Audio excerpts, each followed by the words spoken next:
जनाब DSP साहब अपनी ज़ाती मसरूफियात की वजह से आज इन्होंने अपने बच्चे को कलर कहा छोड़ना था, लेकिन इन्हें 10 पर 10 पर रिक्वेस्ट की कि आज भी अगर नहीं आए तो हम हिम्मत हार जाएंगे।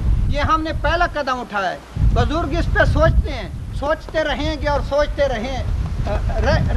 रहते रह जाएंगे कि ये कर दो ये कर दो, लेकिन हमने हिम्मत की। मेरी अपनी बैठक पे मेरे अपने बुजुर्गों ने मुखालफत की कि तूने कोई ठेका उठा रखा है, तू कोई शहर का ठेकेदार है, तूने स्कूल बना दिया, हॉस्पिटल बना दिया, ये काफ़ी नहीं है, तू मुआशरे को अकेला सुलझा सकता है। मैंने कहा पहला कतरा किसी ने तो बनना है, वो बेहतर है कि मैं कतरा बन जाऊँ।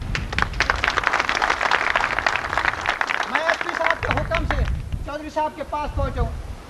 मेरे से पहले भाई खुर्शीद मौजूद थे जो सबका तहसील नायब नाज़िम है, तो मैंने चौधरी साहब को अपने हालात बताए कि इलाका के ये हालात हैं, आप न्यू कमर हैं, आप नए आए हैं, आपको शायद इलाके का नहीं पता हो लेकिन अमले को ज़रूर पता होगा।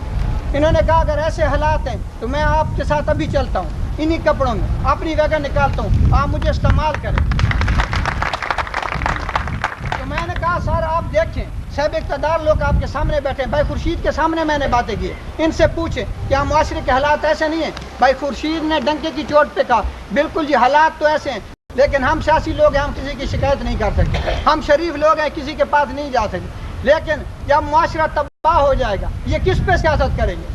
जब वोट डालने का उन्हें शऊर भी नहीं होगा, उन्हें सिर्फ पन्नी और चरस और गद्दे के सिवा कुछ भी नहीं होगा।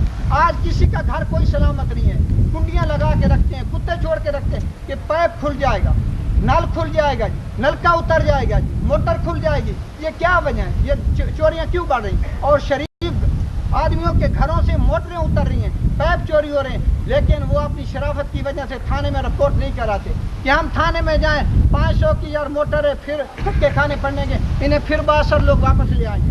पता होता है कि कौन कर रहा है।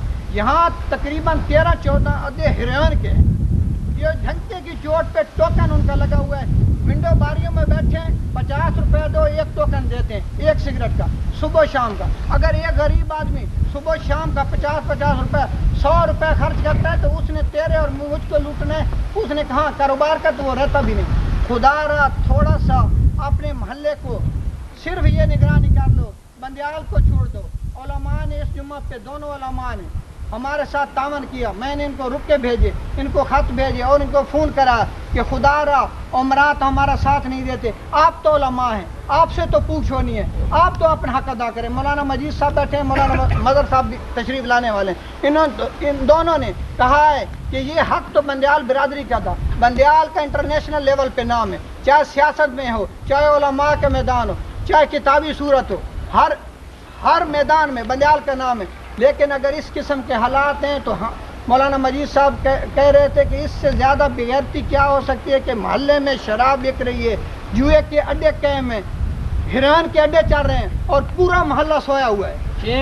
शेम थोड़ा सा हमारे कुरान ने तो आपको कहा है कुंतुम खैरा उम्मत उखराजत लिन्नास, कि तुम बेहतरीन उम्मत हो जो लोगों की भलाई के लिए पैदा की गई। क्या जवाब दूंगा खुदा और रसूल?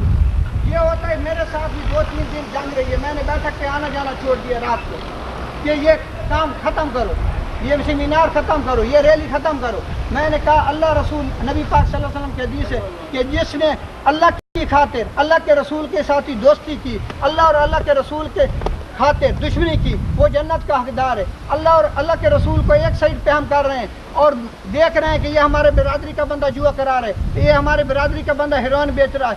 यार खुदा के लिए मैंने भाई करमिलाई से भी सिटिंग की, ह्यूमन राइट्स की वसादत है।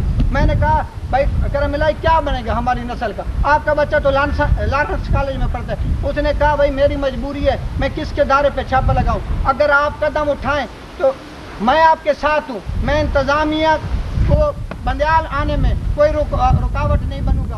वैसे भी भाई करमिलाई पॉजिटिव सोच के आदमी है, आप इलाका भर के लोग भी जानते हैं।